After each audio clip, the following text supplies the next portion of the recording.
The war room smelled like burnt coffee and desperation. Commander Sarah Chin stood before the holographic display, watching the red markers expand across human space like blood in water. The architects, a civilization that had dominated the galaxy for 10,000 years, had finally noticed humanity, and they had decided we needed to stop existing. "Talk to me," Sarah said, her voice steady despite the ice in her chest. Dr. Marcus Webb, the logistics chief, didn't look up from his screens. His fingers trembled slightly as he manipulated the data. "The math is broken, Commander. Completely broken. I need numbers, Marcus. Not philosophy. The enemy fleet has 63 capital ships. Each one is roughly the size of Manhattan. They operate under centralized command, one neural network coordinating every movement. Their firepower it's not even in our same category." He paused, swallowing hard. "Our entire military budget could build maybe 3 ships that could even scratch their armor. 3. Against 63. Sarah had known this already. Command had been very clear about it during the emergency summit 2 days ago. Humanity had approximately 8 months before the Architect fleet reached Earth. 8 months to figure out how to survive impossible odds. "There's something else," Marcus continued. "Their logistics network. It's absolutely massive. Fuel depots spread across 12 star systems. Supply ships the size of asteroids. Command centers protected by layers of defensive stations. They think in terms of slow, inevitable pressure. They've never encountered resistance that moved faster than their planning cycles." Sarah's eyes narrowed. "Explain that." Marcus finally looked up and something strange flickered across his face. Not hope exactly, but the absence of complete despair. "They plan in weeks and months. Their entire strategic doctrine is built on overwhelming force applied methodically. What if we didn't play that game? What if we played something they couldn't understand?" Sarah stepped closer to the hologram. She traced her finger through the empty space between the Architect formations. Vast distances. Millions of kilometers of nothing. And in that nothing, an idea began to form. "How many small ships could we build?" she asked quietly. "Small how? Fighter class. Drone class. Things that don't need sustainable life support, don't need bridges or command centers. Just engines, weapons, and enough AI to operate independently." Marcus's eyes widened. He turned back to his screens, fingers flying. Data streamed past. Financial models. Manufacturing capacity. Raw material availability. The calculations ran for 30 seconds. 45. A full minute. 1 million, he whispered. Maybe more. "We could theoretically manufacture 1 million microfighters within 6 months if we redirect every manufacturing facility on Earth, Mars, and the Belt. Cost. Lower than building a single traditional dreadnought. Maybe a quarter of the price." Sarah felt something shift in her chest. Not confidence. Not yet. But the first crack in the wall of impossibility. "The enemy thinks centralized," she said slowly. "Command nodes, strategic formations, predictable supply lines. Everything funnels through their neural network." "Yes. What if we hit them with 1 million independent targets, all operating without a central command? What if we turned chaos into a weapon?" Marcus stared at the hologram. The red markers of the Architect fleet pulsed slowly, mechanically, inevitable as a heartbeat. Then he looked at Sarah and for the first time in days he smiled. "That's insane," he said. "Yes," Sarah agreed. "But it might work." The asteroid field orbited Titan, Saturn's largest moon. It was a graveyard, the remnants of a failed mining colony, abandoned when the economics turned bad. Twisted metal, broken hab modules, and tons of raw material just drifting in space. Engineer James Morrison stood in the command center of the Prometheus, the first manufacturing ship.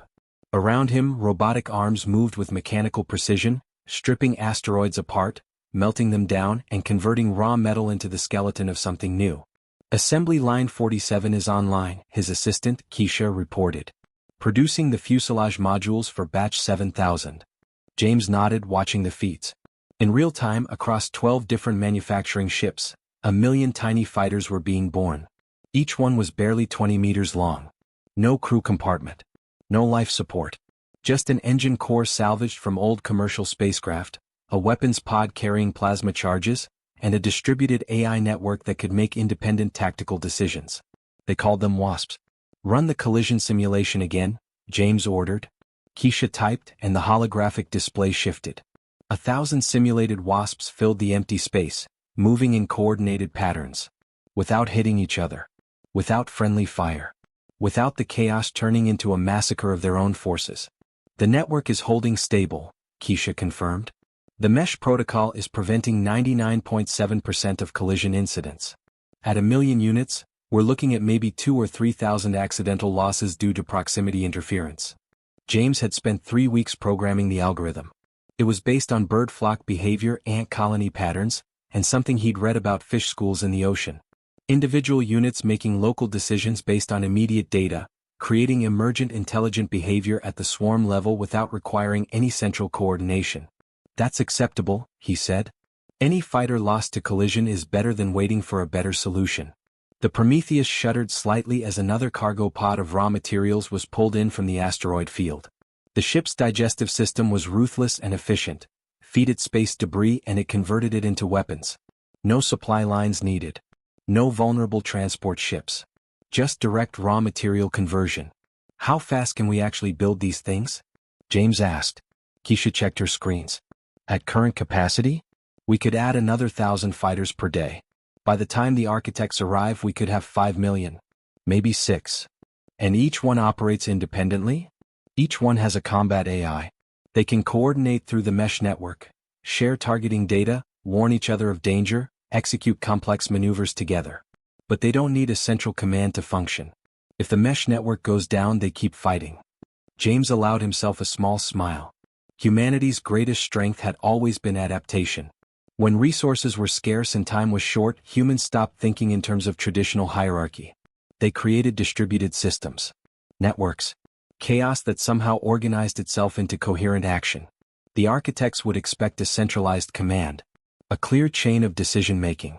They would look for the human equivalent of their neural network and try to sever it. They would find nothing to sever. Instead, they would find 1,000,000 tiny ships, each one autonomous, each one deadly, each one operating on incomplete information and making decisions at the speed of thought. A swarm. A plague. An adaptive, evolving organism made of steel and plasma. Begin phase 2, James ordered. I want the full swarm ready to launch within 4 months. And Keisha? Sir? Start designing the next generation. I want ships that can adapt their tactics in real time. I want them learning from each battle, evolving faster than the enemy can predict. Keisha grinned. You're going to weaponize evolution itself. Exactly, James said. That's the only way we beat something that's been perfecting a single strategy for 10,000 years. Admiral David Park stood in the tactical center aboard the orbital station, watching the intelligence feeds. The architects were predictable. Terrifyingly, methodically predictable. Their fleet moved in perfect geometric formations. Every ship maintained exact distance from its neighbors. Every maneuver was calculated weeks in advance. They didn't deviate. Couldn't deviate. Their entire command structure was built on a neural network that processed information at light speed and distributed orders through quantum-locked communication. Centralized command. The old way. The way that had worked for 10,000 years. We need to make them bleed, David said quietly. His tactical officer, Lieutenant Sarah Park, no relation, leaned forward. Sir? The architects think in terms of territory and resources. They'll expect us to defend Earth, to build static defenses, to hole up and make them pay for every kilometer. That's the human tactic they understand. And we're not going to do that? David smiled coldly. We're going to attack their supply lines. He pulled up the intelligence maps. The architect logistics network was vast but vulnerable in a way their military structure wasn't. 1,000 supply ships. Fuel depots scattered across 12 star systems. Communication relays. Repair stations. All operating under the assumption that no enemy could threaten them. The first WASP swarms won't engage their military, David continued. They'll attack the economics of their war effort. Every fuel depot we destroy forces them to travel further for supplies. Every communication relay we disable makes their centralized command less effective. We make the cost of conquering us higher than the value of the conquest. That's actually brilliant, Sarah said slowly. They can't afford to split their fleet to protect everything. Their entire doctrine depends on overwhelming force at the point of battle. If we force them to garrison their supply lines, we reduce their striking force, David finished. The more they defend against our swarms, the weaker they become. And they can't stop the attacks because they can't stop 1,000,000 independent targets. He pulled up another feed, a simulation of the first engagement. The WASPs launched from hidden positions throughout human space. The Architect Command Network detected them, calculated the threat, issued orders to the nearest capital ship. Too slow. The Wasp swarm had already struck 3 fuel depots and a communication relay before the Architects even had defensive ships in position. The lightspeed delay meant orders took minutes to propagate. By the time the Architects' massive, efficient centralized command gave an order, the tactical situation had already changed 5 times. They're going to adapt, Sarah warned. Of course, David agreed. But adaptation takes time. Each time they develop a counter-tactic, we evolve a new strategy. The Wasps can share data through the mesh network and adjust tactics in real time. The Architects need their neural network to process everything centrally. We're going to make speed our weapon. He leaned back, watching the simulations cascade across the screens. Hundreds of scenarios. Thousands of variables. The Wasp swarms flowing like water around Architect defenses, finding weaknesses, exploiting gaps. There's one more thing, David said. We're going to scare them. Sir? The Wasp swarms move unpredictably. They'll execute maneuvers that don't follow standard tactics. The Architect's AI will analyze these patterns and find chaos, randomness, behavior that doesn't fit their models. David's smile widened. They'll think we're either far more advanced than we actually are or completely insane. Either way, they'll hesitate. And hesitation is a vulnerability. Sarah understood. The Architects had conquered the galaxy through superior firepower and flawless strategy. They had never encountered an enemy that was willing to abandon strategy altogether and embrace controlled chaos. When do the attacks begin? She asked. As soon as we have 500,000 wasps built, David said. We hit them everywhere at once. Simultaneous strikes across their entire logistics network. Make them chase ghosts while we dismantle the foundation of their war effort. He turned to face her directly. The Architects think we're desperate animals trying to survive. They think we'll cower behind our primitive defenses. They have no framework for understanding that we're about to wage a completely different kind of war. A war they can't win, Sarah said. A war they can't even comprehend, David corrected. That's our actual advantage. Not firepower. Not technology. But the ability to think sideways when everyone else is thinking straight. The financial analysis took 48 hours. When it was done, it changed everything. Dr. Elena Vasquez, the war effort's chief economist, presented her findings to the Joint Command Council via secure quantum link. Her hands trembled slightly as she pulled up the cost analysis. Every Architect capital ship costs approximately 50 trillion credits to construct and maintain, she began. The fuel consumption alone is astronomical. The crew requirements are massive. The infrastructure needed to support just one of those vessels exceeds the GDP of most human colony worlds. She clicked to the next slide. A single WASP costs 40,000 credits. Mostly materials. Minimal infrastructure. It requires no life support, no crew, no maintenance beyond basic repairs. We can build 1,000 of them for the cost of keeping one Architect capital ship in operation for a single month. Commander Chin leaned forward. So we're saying they're economically vulnerable? More than vulnerable. They're operating a war effort that's unsustainable against distributed, low-cost opposition. Elena pulled up another analysis. The Architects have never encountered this problem before. In their 10,000-year history, every enemy they've faced had comparable cost structures. Build big ships, fight with big ships. But we're playing a completely different game. Explain, Chin ordered. Every WASP destroyed in combat costs them more resources to defeat than it costs us to build a replacement. A single Architect point defense system can destroy maybe 50 WASPs before it needs to recharge. That's 2 million credits in damage dealt at a cost of billions to the Architect infrastructure. The math is inverted from what they're used to. Elena pulled up a projection model. It showed the Architect fleet degrading over time, not from direct combat losses, but from resource depletion. Fuel running out. Supply lines stretched thin. Maintenance requirements they couldn't meet because they were too busy fighting an enemy they couldn't completely eliminate. If we can sustain the WASP production rate, and with asteroid mining we will eventually starve them out, Elena continued. They'll be forced to retreat because continuing the war effort becomes economically irrational. It costs them more to stay than to leave. The council chamber went quiet. How long? Someone asked. 18 months, Elena said. If we maintain production and sustain losses below 30% per engagement, the Architects will be forced to withdraw within 18 months. Chen's jaw tightened. We don't have 18 months. They'll reach Earth in 8. No, they'll reach Earth in 8 months, Elena corrected. But Earth isn't the front line anymore. The front line is their logistics network. We hit them hard enough in the belt, hard enough at their supply depots, and they'll never actually make it to Earth. They'll run out of fuel. She brought up one final projection, a map of human space showing WASP production facilities, asteroid mining operations, and distributed manufacturing centers. A network with no central vulnerability. No single point of failure. The architects expect us to defend a planet. Instead, we're going to defend an entire economic system. They're used to enemies that have something to lose. We're becoming an enemy that has nothing they can take. Every ship they destroy we replace. Every depot they protect we attack elsewhere. We're not fighting for Earth anymore. We're fighting to make their conquest mathematically impossible. Elena sat back, letting the silence sink in. That's not military strategy, one admiral said quietly. That's psychological warfare. You're betting that they'll quit. Not quit, Elena corrected. Calculate that continuing is irrational and withdraw. The architects are logical. They've survived 10,000 years by making decisions based on cost-benefit analysis. We're going to make conquering Earth not worth the effort. Chin allowed herself a small smile. It's brilliant, and completely inhumane to a species that thinks in military terms. They'll be analyzing battle losses when they should be analyzing fuel consumption rates. Exactly, Elena said. We're not going to win this war with better weapons.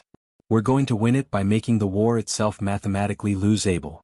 The day the first million WASPs launched, the sky over Earth filled with light. They rose from launch facilities hidden across 3 continents, streaming upward in perfect formation. 1,000,000 tiny ships, each one a spark of human defiance. They moved in patterns that looked almost alive, almost organic. The architects had never seen anything like it.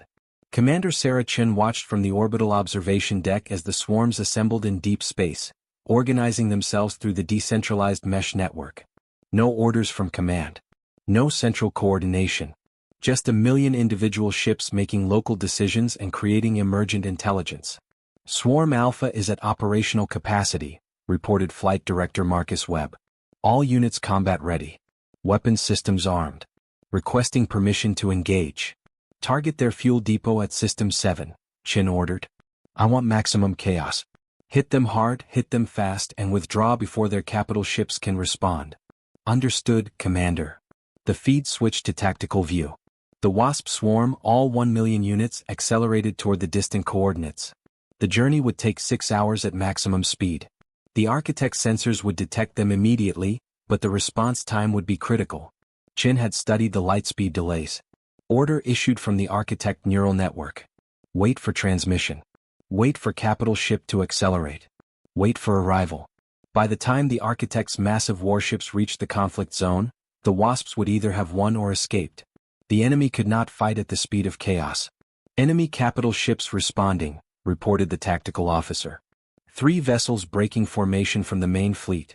ETA to the engagement zone, 4 hours. Perfect, Chin murmured. She opened a channel to the WASP commanders. Not orders, suggestions. Guidance. The individual pilots had autonomy to adapt. All units focus fire on the depot shields. The goal is not destruction. The goal is forcing them to divert military assets to protect supply infrastructure. Make them choose between defending supplies and attacking Earth. The WASPs reached the fuel depot.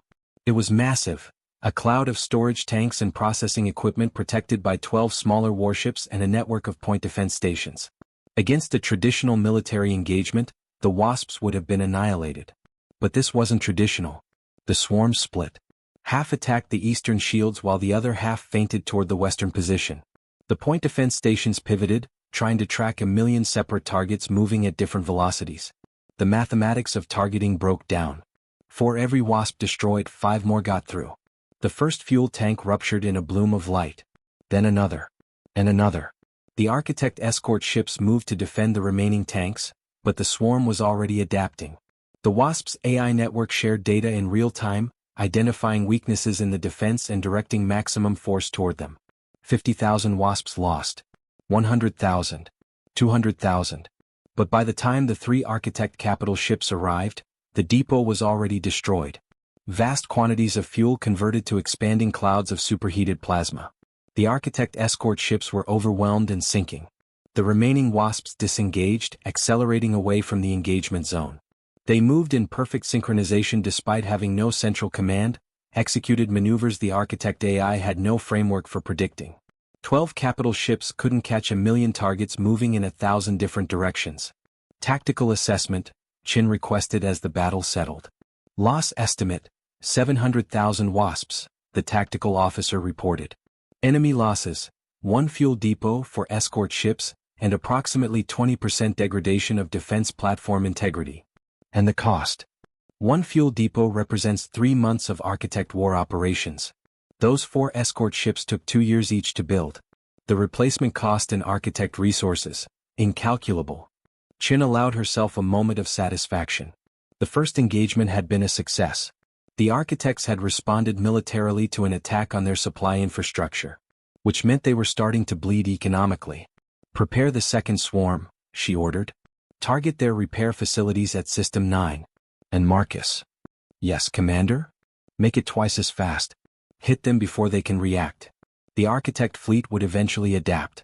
They were logical, and logic would eventually lead them to optimize counter-tactics. But for now, for these precious first moments, humanity was operating at a speed they couldn't match. The age of the centralized military command had ended. The age of the swarm had begun. 3 months into the war, the architects changed their strategy. Instead of pursuing Earth with their main fleet, they began repositioning to defend their logistics network. Supply ships were moved to fortified positions. Repair facilities were relocated to more defensible coordinates. Communication relays were hardened against attack. And the WASP losses began to spike. They're learning, Dr. Marcus Webb said grimly, reviewing the latest engagement data. Look at the defensive patterns. They're adapting. Commander Chin studied the tactical maps. He was right. The architects were implementing layered defenses, coordinating multiple capital ships to protect single objectives, using their superior firepower in concentrated positions rather than spreading thin. How long do we have before their defenses become impenetrable? She asked. If they continue at this adaptation rate? 4 weeks. 6 at most. Chin felt the weight of it. They'd had one advantage, speed. The architect's centralized command meant they thought in terms of slow, methodical planning. But now they were learning. And a species that had dominated the galaxy for 10,000 years wouldn't remain vulnerable for long. We need to accelerate the innovation cycle, she said quietly. Commander? We're treating the wasps like static weapons. But they're not. They're platforms for distributed AI. We can upgrade them. Push the learning algorithms further. Make them not just tactical units but strategic-level thinkers. Marcus's eyes widened. You're talking about autonomous military AI making strategic decisions without human oversight. I'm talking about survival, Chin said flatly. The architect's computers can process information faster than we can send orders. We need to stop sending orders. We need to let the swarms think. She pulled up a communication channel to the distributed manufacturing network. James Morrison answered almost immediately. I need a favor, Chin said. How big of a favor? James asked cautiously. Give the wasps more intelligence. Deeper learning algorithms. Real-time strategic adaptation. I want them making decisions at the tactical level without waiting for human input. There was a long pause.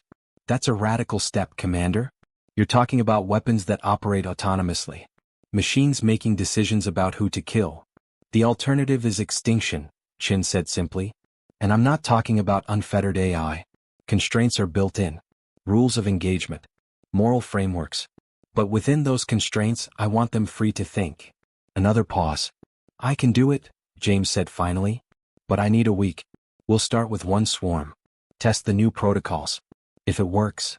When it works, Chin corrected, we push it out to all units. The next engagement came 6 days later. The upgraded first swarm attacked an architect repair facility protected by 5 capital ships and a network of defensive platforms. For the first time, the wasps didn't wait for human tactical direction. Instead, they attacked from 5 simultaneous vectors. They identified the defensive weak point, a communication lag between the capital ships, and exploited it mercilessly. They adapted in real time, learning the enemy's response pattern and shifting tactics faster than the architect AI could calculate counters. The battle lasted 40 minutes. When it was over, the repair facility was destroyed. 3 capital ships were damaged beyond immediate repair. The WASP losses were relatively light, only 400,000 destroyed.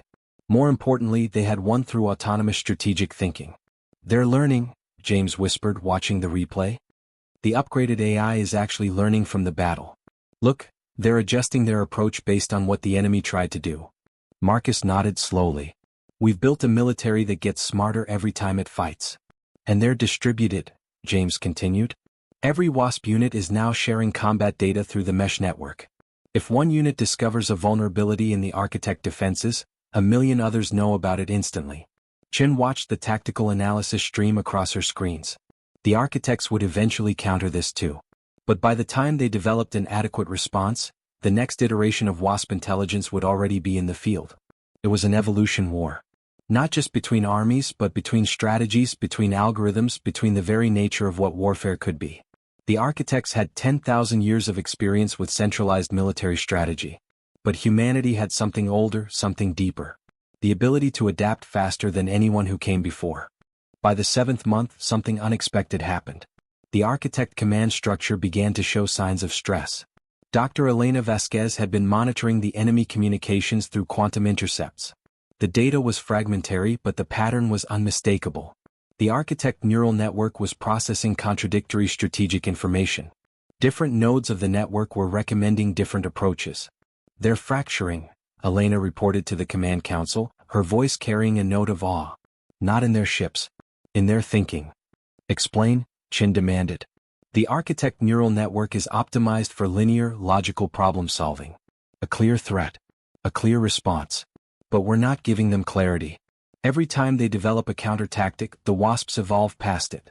Every time they concentrate forces, we hit supply lines. Every time they defend supply lines, we attack their military positions. Elena pulled up the communication intercepts. Pages of alien mathematics and strategic analysis, converted into human language by the translation systems. They're arguing with themselves, she continued. Different parts of their network reaching different conclusions about the optimal military strategy. Some units are recommending maximum force against Earth. Others are recommending defensive consolidation. Still others are analyzing the economic math and reaching the conclusion that retreat is the only logical outcome. A neural network having an existential crisis, one admiral said quietly. Exactly, Elena agreed. For the first time in 10,000 years, the architect's strategy has become uncertain. And that uncertainty is cascading through their entire command structure. Chin felt something shift in her understanding of the war. They weren't fighting the architect's military anymore. They were fighting their psychology. Fighting the collision between a 10,000-year-old doctrine of inevitability and the reality that something, humanity, couldn't be defeated through traditional means. Release the chaos protocol, Chin ordered. Marcus looked up. Commander? Tell the WASP commanders to execute unpredictable maneuvers. Random tactical movements. Feints. Attacks that appear to serve no purpose. I want to maximize their confusion. I want the architects to start questioning whether they understand what's happening. That's psychological warfare of the highest order, Elena said slowly. Yes, Chin agreed. We're not going to defeat them militarily. We're going to make them afraid of a war they can't comprehend. The new orders propagated through the mesh network. The WASPs began executing tactics that made no logical sense. They would attack a position, disengage halfway, then attack a completely different target 3 sectors away. They would feint toward Earth, then veer off toward empty space. They would execute complex maneuvers with no apparent purpose except to demonstrate that the architects couldn't predict them. The enemy responded to each anomaly by calculating new strategies, developing new defenses, deploying resources to counter threats that weren't threats at all. The architect network burned through resources chasing ghosts. Within weeks, the fracture in their command structure became visible in their actual tactical movements. Capital ships began moving in contradictory patterns. Fleet formations broke down. Some units accelerated toward Earth while others moved to defend supply infrastructure, and still others simply held position, as if awaiting orders that contradicted one another. They're losing cohesion, the tactical officer reported. The centralized command is breaking down. Individual architect ships are starting to operate independently. Elena nodded, watching the enemy movements become increasingly chaotic. They're not designed for that. Their entire architecture assumes central coordination. Without it, they're just a collection of extremely powerful ships with no unified strategy. It's elegant actually, Marcus said. We took their greatest strength, their unified rational command structure, and turned it into a vulnerability. By being unpredictable, we forced them to process scenarios outside their logical framework. Chin allowed herself a moment of satisfaction. The enemy had 10,000 years of history, incomprehensible firepower, and technology beyond human understanding. But they had never learned to think sideways. Never learned to embrace uncertainty. Never learned that sometimes chaos was a strategy more powerful than logic. And now, with their command structure fracturing, they were beginning to learn it too late. The moment came on a Tuesday morning, Earth time. The Architect fleet, which had been less than 2 months from Earth orbit, suddenly began accelerating in the opposite direction. All 63 capital ships. Moving together. Moving away. Are they retreating? The tactical officer asked, as if unable to believe the words. Elena pulled up the final economic analysis. The numbers were stunning. The Architect war effort had consumed more resources in 8 months than they could sustain without destroying the rest of their civilization. The Wasp swarms, which required minimal infrastructure and could be replaced infinitely, had forced an impossible choice. Continue the war and collapse their own economy, or withdraw and accept that humanity had defeated them. For the first time in 10,000 years, the Architects had chosen retreat. Send the message, Chen ordered. Tell them we'll stop the attacks if they withdraw to the boundary. Tell them there's honor in knowing when to stop. She didn't know if the Architects understood honor, but they understood mathematics. And the mathematics was clear. Staying meant death. Leaving meant survival. Humanity had won. Not through superior firepower. Not through better technology. Not even through superior strategy in the traditional sense. They had won through understanding something the Architects had forgotten, that a distributed, adaptive, evolving system could defeat a centralized, logical, predictable one. That chaos, properly weaponized, was more powerful than order. As the Architect fleet retreated beyond the boundary of human space, the Wasp formation stood down. The weapon systems powered down. 1,000,000 tiny ships that had saved humanity simply held position, waiting for new orders. What do we do with them? Marcus asked. We have over 2 million Wasps still in operation. We can't just leave them out there. Chen looked at the small blips on the tactical display. Each one represented a little ship, each one carrying the distributed intelligence they'd learned to trust more than centralized command. We repurpose them, she said. They stop being weapons. They become tools. Construction platforms. Mining ships. Defense networks for our colonies. We built them to fight chaos. Let's teach them to build order. She opened a broadcast channel to the entire human military. Attention all personnel. The war is over. The Architects are withdrawing. Starting immediately, all WASP units will shift to civilian applications. We have won not through force, but through logistics, adaptation, and the refusal to follow the rules our enemy wrote. She paused, choosing her next words carefully. To the engineers and commanders who made this possible, you've shown us something important. That humanity's greatest strength isn't our weapons. It's our ability to solve problems sideways. To think differently when everything else would suggest we should think the same. That's what saved us. That's what will define us going forward. As the message propagated through the network, Chun felt something ease in her chest. The weight of impossible odds lifted. Humanity had been given an impossible equation: survive against a vastly superior enemy with limited resources and limited time. They had solved it.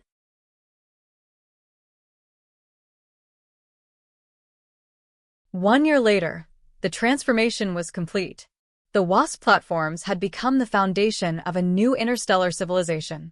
They mined asteroids more efficiently than any traditional mining ship. They built structures in space. They maintained communications networks spanning half the galaxy. They grew smarter with every task, sharing knowledge through the mesh network until the entire swarm learned from each success and adapted to each failure. The Architects watched from their distant territories, still unable to fully comprehend what had happened. They had been defeated by an enemy that didn't follow the rules of warfare. An enemy that weaponized logistics instead of firepower. An enemy that embraced chaos instead of seeking to control it. The war has changed everything, Elena told a conference of human leaders, her presentation showing the new economic models, the new defensive doctrine, the new way of thinking about conflict. We've proven that distributed, autonomous systems are more effective than centralized command. Every government on Earth is beginning to adopt similar models. Corporations are building mesh networks instead of hierarchies. What about the architects? Someone asked. Will they ever try again? They've already tried to reform their military, Marcus reported. We've intercepted communications showing their attempts to build distributed command systems. But after 10,000 years of centralized thinking, it's hard to break the pattern. More importantly, I don't think they will try again. They achieved what they wanted to test themselves against a new species. And they discovered that new species aren't bound by the rules the old ones accepted. Sarah Chun, now Admiral Chun, stood at the observation window of the new space station orbiting Earth. Below, the planet turned slowly in the black. On the surface, a new age was beginning.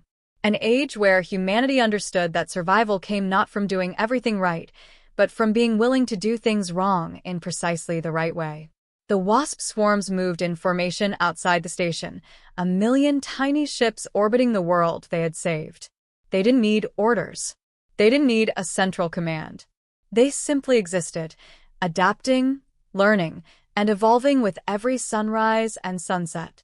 Do you think they'll come back? James asked, stepping up beside Chin. He'd left the manufacturing division, now head of strategic development for the WASP network. No, Chin said quietly. We weren't a threat to them militarily.